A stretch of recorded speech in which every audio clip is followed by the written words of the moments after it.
Hello friends, welcome back to NSR cooking. இன்றைக்கி நம்ம இந்த வீடியோவில் ஜவ்வரிசியை வச்சு சூப்பரான ஒரு ஸ்நாக்ஸ் ரெசிபி எப்படி செய்யலாம்னு சொல்லிட்டு பார்க்கலாம். நான் 1 கப்பு ஜவ்வரிசி எடுத்திருக்கேன்.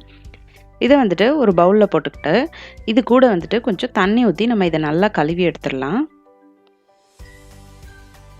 இப்போது ஜவ்வரிசியை நல்லா கழுவியாச்சு. கழுவுனதுக்கப்புறம் இது கூட நான் வந்து ஒரு 1.5 கப் அளவுக்கு தண்ணி ஊற்றிருக்கேன்.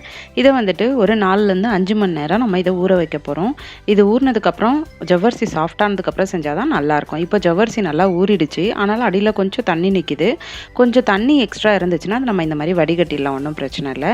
இப்போ வடிகட்டின இந்த ஜவ்வரிசியை வந்துட்டு அப்படியே வச்சுக்கலாம்.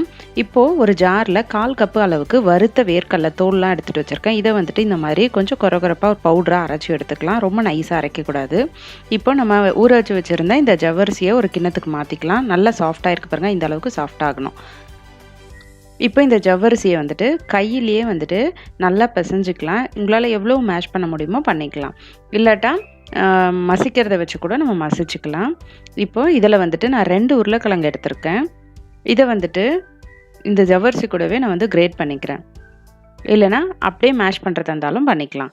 இது கூட ஒரு வெங்காயம் நல்லா பொடிசாக வெட்டி வச்சுருக்கேன், அதை சேர்த்துருக்கேன். பொடிசான இருக்குன்னு பச்சை மிளகாய், கொத்தமல்லி, அப்புறம் ஒரு சின்ன துண்டு இஞ்சி எடுத்திருக்கேன். இதை வந்துட்டு இந்த மாதிரி கேரட் துருவுறதை வச்சு துருவிக்கலாம். அதுக்கப்புறம் நம்ம ஏற்கனவே பவுடர் பண்ண வேர்க்கடலை இருக்குல்ல, அதை சேர்த்துக்கலாம். ஒரு 1/2 டீஸ்பூன் அளவுக்கு ஜீரகம் எடுத்திருக்கேன்.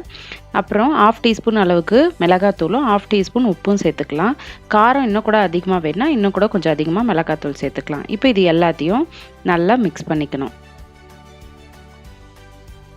இப்போ மிக்ஸ் பண்ணதுக்கப்புறம் இந்த மாதிரி சின்ன சின்னதாக கையிலேயே பால் மாதிரி பண்ணி சூடாக இருக்க எண்ணெயில் நம்ம இப்போ ஃப்ரை பண்ண போகிறோம். இந்த மாதிரி பால் மாதிரி பண்ணிக்கலாம். இப்போது ஒரு பேனில் எண்ணெய் வச்சுருக்கேன். இதில் இந்த பால் எல்லாத்தையும் ஒன்று ஒன்றா போட்டுக்கலாம்.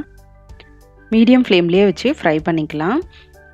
ஒரு கோல்டன் ப்ரௌன் கலர் வந்தாலே போதும், நம்ம எடுத்துடலாம். பாருங்கள், ஒரு பக்கம் நல்ல ஒரு ப்ரௌன் கலர் வந்துருச்சு. திருப்பி விட்டுக்கலாம். எல்லா சைடும் நல்ல கலர் வந்ததும் நம்ம எண்ணெயிலேருந்து எடுத்துடலாம். பாருங்கள், சூப்பராக கலர் வந்துருச்சு. இப்போ நம்ம இதை எண்ணெயிலேருந்து எடுத்துடலாம். இது வந்துட்டு ஊற வைக்கிறது தான் கொஞ்சம் டைம் ஆகும். மற்றபடி ப்ரிப்பேர் பண்ணுறதெல்லாம் சட்டுன்னு செஞ்சுடலாம். ரொம்ப டேஸ்ட்டாக இருக்கும். ஒரு ஹெல்த்தியான ஒரு டிஷ்ஷும் கூட. ஈவினிங் டைம் டீ டைமில் கொடுக்கும்போது ரொம்ப சூப்பராக இருக்கும். எல்லோரும் லைக் பண்ணி சாப்பிடுவாங்க. வெளியே நல்லா கிறிஸ்பியாக இருக்கும், உள்ளே வந்து சாஃப்டாக இருக்கும், நல்லா டேஸ்ட்டாக இருக்கும். நீங்களும் ட்ரை பண்ணி பாருங்கள்.